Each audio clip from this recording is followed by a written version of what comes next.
And this morning, we witnessed a massive perimeter around this property. We saw that crime scene unit parked all night long as officers went back and forth collecting evidence, building their case, trying to understand what could have led to the horrific circumstances that resulted in the death of both Reiner and his wife, Michele. As for Nick Reiner, according to records, Tom, he was initially taken into custody around 9:15 last night by members of LAPD. We do not know at this hour what, if any, communication has happened between that 32-year-old son of Rob Reiner and detectives. We do know, though, as you mentioned, he is being held on suspicion of murder in the deaths of both his mother and father. An assistant of the Reiner family made a visit here just a few minutes ago, and I had a chance to briefly speak to him. He says that right now, in light of this shocking news, everyone is asking for much privacy at this time so they can continue to grieve the loss, as you mentioned, of an absolute Hollywood icon whose works not only spans decades, but genres as well, making this such a tough loss, especially when you consider the recent circumstances that have now come to light here, Tom. All right, stand by for us, Morgan. In 2016, Rob Reiner joined the Today Show to talk about his son's Nick's struggle with addiction. At the time, Rob had directed a movie written by Nick about substance abuse called Being Charlie. Let's take a listen. It's not a secret, but my son, Nick, who was one of the writers of the screenplay, had his problems with substance abuse, and he went through a number of rehab programs from the time he was 15 to 19. He's doing very good now, but what I didn't understand is the depth of what he was going through. And the process of making this film not only forced me to see what he was experiencing, but I think it forced him to see what I went through and what his mother went through. And hopefully the film is a reflection of that. The Reiner son Nick's problems with addictions, battles with addictions were very well known throughout Hollywood. And the Reiners, as you saw right there, were openly talking about it, hoping to get Nick help. And now Nick is being held on suspicion of murdering his parents. NBC News entertainment correspondent Chloe Malas joins us now. Chloe, talk to us about this relationship, which had played out in the public eye for a while, but of course to the Reiners was so personal and so deeply troubling and hurtful. Tom, that's right. So this movie that Rob Reiner directed, based on the relationship that he had with his son's addiction with drugs and alcohol, was really the first time that they really pulled back the curtain. And Rob Reiner gave multiple interviews about this film in 2016 alongside his son. And his son talked about his years-long struggle that began around the age of 15, and that he was in and out of rehab, that he experienced years of homelessness. And his father, Rob, said that he really wanted to make this movie Being Charlie because he wanted it to be relatable to other families that also had family members struggling with addiction, Tom. And he also said something that is resonating with a lot of people. Rob Reiner said in an interview at the Toronto International Film Festival at the time that when Nick would tell us that it wasn't working for him, we wouldn't listen. We were desperate, and because the people had diplomas on their wall, we listened to them when we should have been listening to our son. And, you know, his son, Nick, he also gave an interview around that same time saying that he didn't understand why he was living on the streets, why he said, I came from a nice family. I didn't understand why I was doing all of these messed up things, and how much he loved his parents, and that doing this film, Being Charlie, really brought him closer to his father.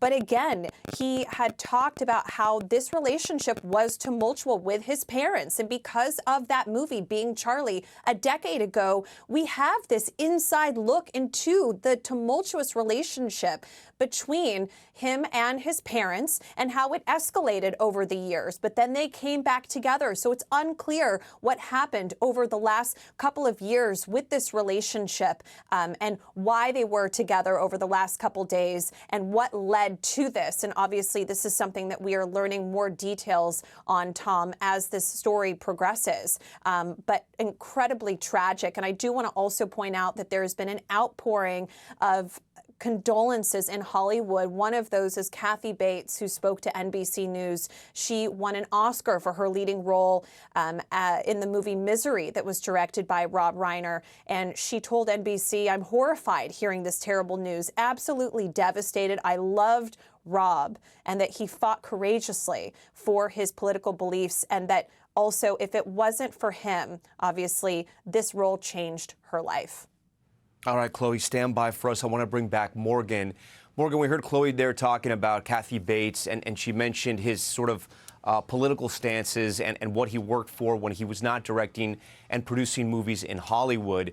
When this crime first happened, it was unclear exactly what had occurred behind those gates we see there behind you because, as we had mentioned, he was such a public figure, but also he was very proud of his liberal politics, and he was always very outspoken.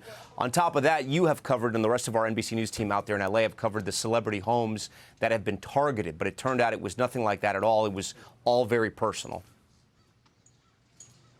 Yeah, Tom, that's right. And authorities, while they weren't sharing much, they did make it clear in a press conference last night that they did not believe the surrounding neighborhood here in Brentwood was at risk of any sort of potential danger.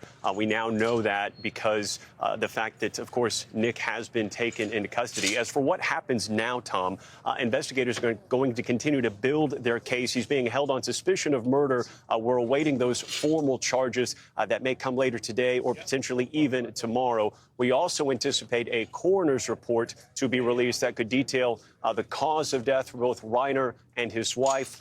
We know a source close to the family initially shared that both of them were stabbed. So that will shed some new insight into this incredibly tragic case here, especially with a member of their own family now behind bars, charged, facing formal charges in the death of both Rob Reiner and his wife, Michele.